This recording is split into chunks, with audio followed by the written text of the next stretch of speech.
नमस्कार, आपके साथ मैं हूं सना खान। अपराध की दुनिया से जुड़ी एक और सच्ची वारदात को लेकर अगर आप हमारे चैनल पर नए हैं, हमारे चैनल को सब्सक्राइब करें, वीडियो को लाइक और शेयर करना ना भूलें। 60 साल के फूफा के इश्क में पागल थी भतीजी। शादी के बाद पति के साथ किया ऐसा काम, मंडप में लिखा गया मौत का फरमान। आखिर क्या है पूरी दास्तान, आइए आपको बताते हैं। मामला बिहार के औरंगाबाद जिले से है। एक ऐसा क्राइम थ्रिलर मामला सामने आया है जिसने इंदौर की सोना मर्डर केस की कहानी को भी पीछे छोड़ दिया है। यहाँ एक 27 साल की नवविवाहिता ने अपने 60 साल के फूफा के साथ प्रेम संबंध के चलते शादी के महज 1 महीने बाद ही अपने पति की साजिश रच उससे हमेशा हमेशा के लिए मौत की नींद सुला दिया। इस खौफनाक साजिश की शुरुआत शादी के मंडप से हो चुकी थी, जब वधू ने वरमाला पहनाते हुए मौत का प्लान तैयार कर लिया था। जी हाँ, गुंजा नाम की युवती ने पुलिस को बताया कि वह बचपन से अपने फूफा जीवन सिंह के घर पर ही रही थी। वहीं पढ़ाई करते करते दोनों के बीच संबंध बन गए। उम्र में लगभग दोगुना होने के बावजूद गुंजा फूफा के प्यार में पागल थी। उसने बताया कि फूफा ने पहले ही उसकी 2 शादियां तुड़वा दी थी, लेकिन इस बार उसके घर वालों ने जबरन 21 मई को उसकी शादी प्रियांशु उर्फ छोटू से करा दी। ये शादी गुंजा की मर्जी के खिलाफ थी। गुंजा ने कबूल किया कि शादी के दिन वरमाला के दौरान ही उसने तय कर लिया था कि प्रियांशु को खत्म करना है। शादी के बाद वह अपने फूफा से मिलती रही, कभी मायके में, कभी ससुराल में, तो कभी चोरी छुपे फूफा के घर में। वह बार बार प्रियांशु से छुटकारा पाने की बात करती रही। फूफा डाल्टनगंज में एक बड़ा बस कारोबारी है और प्रियांशु भी संपन्न जमींदार था, जिसकी लगभग 50 से 60 बीघा जमीन थी। इसी लालच और प्रेम के चलते फूफा और गुंजा ने मिलकर झारखंड से 2 शूटर्स जयशंकर चौबे और मुकेश शर्मा को हायर किया।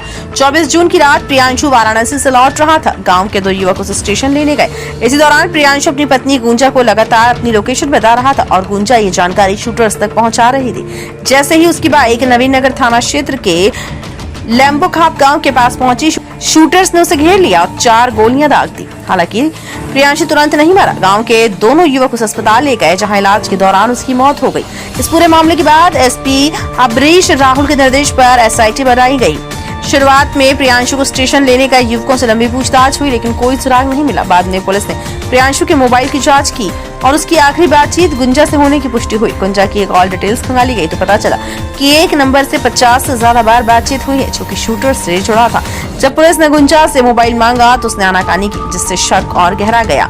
गिरफ्तारी के बाद गुंजा ने इस पूरी वारदात को अंजाम देना कबूल किया। उसने बताया कि उसका फूफा के साथ 15 साल से अफेयर चल रहा था और वह इस शादी से खुश नहीं थी।